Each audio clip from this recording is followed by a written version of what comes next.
সোনা বন্ধু কোন দোষে পীড়িতের মায়া ছাড়ে রে। সোনা বন্ধু কোন দোষে পীড়িতের মায়া ছাড়ে রে।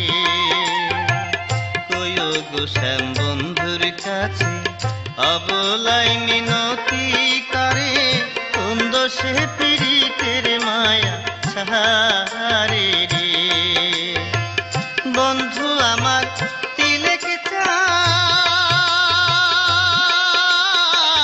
তিল কাটিয়া বনে ধান রে,